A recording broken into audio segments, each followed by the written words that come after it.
Hello coders, and welcome to How to Fix. In today's video, we'll be focusing on a new bug that you might find challenging to solve. So without further ado, let's dive into today's bug.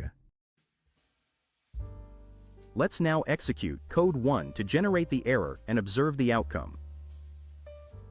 Now, here's the breakdown and the fix for the issue. Please pause the video to absorb the explanation. Now, let's rectify the code and examine the resultant output.